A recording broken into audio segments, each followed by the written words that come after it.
আমরা 2 নম্বরে বলেছি গণহত্যার মাস্টারমাইন্ড শেখ হাসিনা ওবায়দুল কাদের সহ যারা ভারতে পালিয়ে গেছে ওদেরকে বাংলাদেশে ফিরিয়ে এনে ফাঁসিতে ঝুলাতে হবে এবং আওয়ামী লীগের অপরাধীদেরকে বিরোধী অভিযানের মাধ্যমে গ্রেফতার করতে হবে।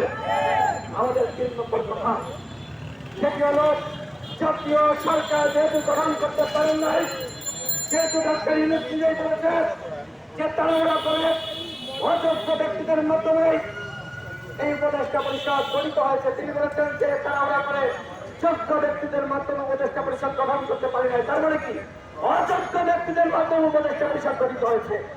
এই উপদেষ্টা পরিষদ 6 মাসের ফাংশন করে নাই। তোমরা রাষ্ট্র সংস্কারের বয়ান দিচ্ছ, ভালো কথা, 6 মাসে কি করেছ তার জবাব দিয়ে তোমরা চাইতে পারি না। ইতিমধ্যে উপদেষ্টাদের গাড়ি উপদেষ্টাদের এবং তাদের এটিএস পিএস সচিব পিআর পার্সোনাল অফিসার তাদের গাড়িটা দেখেন নাই, গাড়ি ব্যবহার অনিয়ম। এই যে অনিয়ম তোমরা শুরু করেছ, তোমরা বলেছিলে যে রাষ্ট্র সংস্কার করবা, এইটাই কি তোমাদের রাষ্ট্র সংস্কারের নমুনা?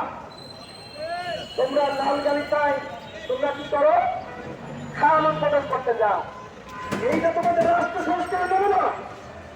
রাষ্ট্র সংস্কারের নামে পাল্টাবাদী দেশের জনগণ গ্রহণ করবে না। বাংলা একাডেমিতে দেখেন নাই বিপ্লবী শিক্ষক সলিমুল্লাহ স্যার, এই সলিমুল্লাহ স্যারকে অপদার্থ অভাব উপদেষ্টারা পিছনে দাঁড় করিয়ে রেখে তারা ফটো সেশন করেছে। কতটা নির্লজ্জ, কতটা দয়া! আমি এই উপদেষ্টার দাবি করছি, ভাঙ্গির ভূমিকার দাবি করছি।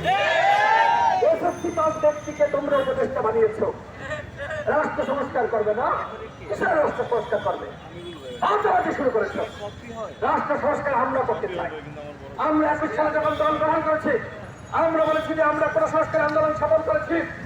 এখন এই সংবিধানকে বহাল রেখে এবং ক্ষমতার ভারসাম্য না আনতে পারলে এবং একই সাথে দলীয় প্রধান যদি রাষ্ট্রপ্রধান হয় তাহলে